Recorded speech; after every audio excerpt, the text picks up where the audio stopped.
And evil has taken this world, and its darkness has no end. The earth has given up its strength, and the sea has swept all those who couldn't withstand its crushing weight, and those have perished under the fire of its burning rage. Yet the Israelite trudges forth towards the battle before him with sword in hand and nothing but the armor of God on his back. The waters crash into one another. He glances at the horizon, searching for the abomination that defiled the earth. It's hiding.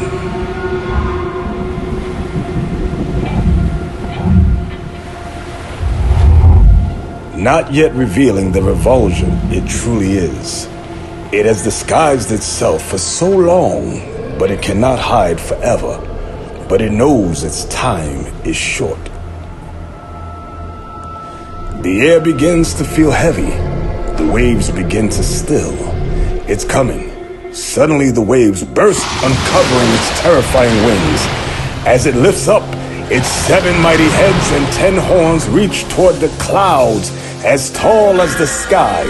With fury, it releases a frightening roar that would make your blood curdle. He crouches down, swinging his sword, shield in hand. He has left everything behind him. Every point has led to this. Yet the strength of its anger shakes him.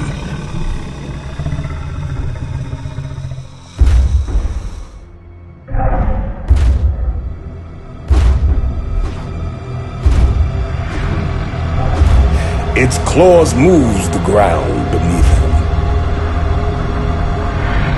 And each of its heads contain the mouth of a fire-breathing dragon, ready to devour him. Its growl is as strong as the thunder above him. He can feel the heat from its scales through his armor. His fears of what may happen to him start to flood his mind. He starts to think, maybe it's too much for him. So he closes his eyes and prays to the one true God, Yahweh. As if to test his courage, the dragon bends its neck to stare him in the face, giving him a full intake of its terror and might. Its hot breath sears against his skin. He can feel the heat from its scales through his armor. He asks God for strength and courage. His faith is stronger than any fear. His trust in God's power is paramount, and his hands is larger than all of the raging sea and earth combined. He opened his eyes. He will not be defeated. The dragon, seeing his unwillingness to run, raised all of its heads ready to strike. It shoots boulders of fire his way. Yet he jumps into the air, dodging his flames.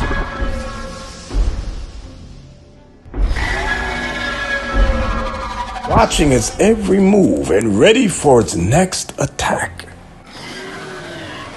Furious, the dragon roars with ferocious might and sends a pillar of fire towards him. But with the power of the Lord, he swings forth his shield of faith before him, striking his fury straight on. His flames push against him and begins to slide back. His body is telling him to run. His thoughts are telling him how the dragon's flame will burn him alive. He slides back further, and he grips his shield tighter, never giving in to his forceful rage. He won't give up. He won't give in.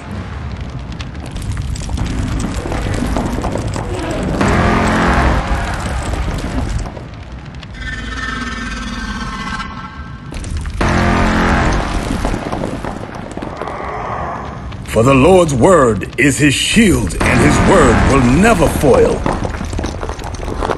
Suddenly, the flames disappear.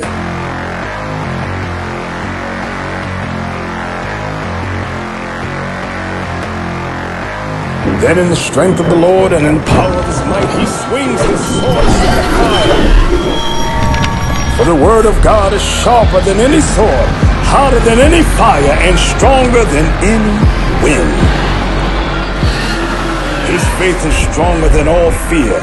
His trust in his power is paramount. Then the dragon, being discomfited, did strike at him. But with brute force he fought the dragon and all its 7 heads, remembering his forefathers before him and the Lord's promises, which comfort him, being ignited with courage. He ran and leaped into the air, flying toward the beast. Then did he cut off each of the dragon's heads, one by one.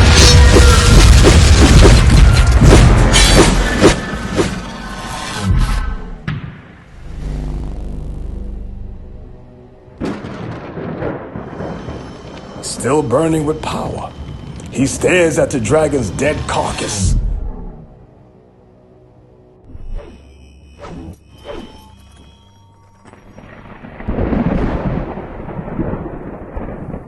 About to rest, he releases his shield, but that was the worst thing he could have done.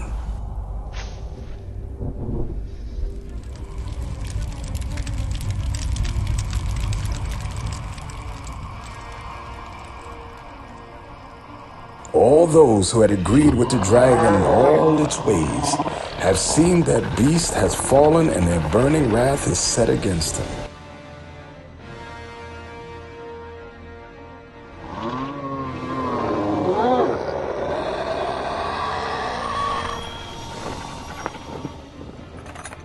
Immediately he runs. More start to gather, forming a large multitude chasing after him. There's too many. Their gnashing teeth are ready to devour. All their thoughts toward him are evil and frightening. He runs faster, charging up the mountain.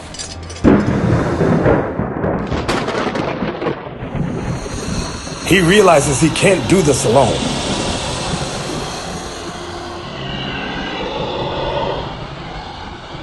The Lord strikes his lightning like a flood before him, sending him reinforcements, warriors, leaders, saviors. And so he lifted up his sword to the heaven, receiving their help, and strike the ground.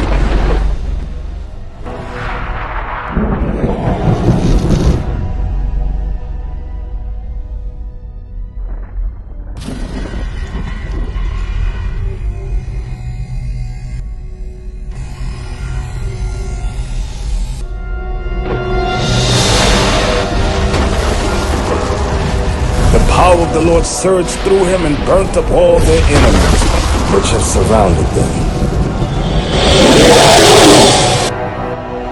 The prophets of God have returned, and they're going to take back the world that was promised to them.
Passover 2023.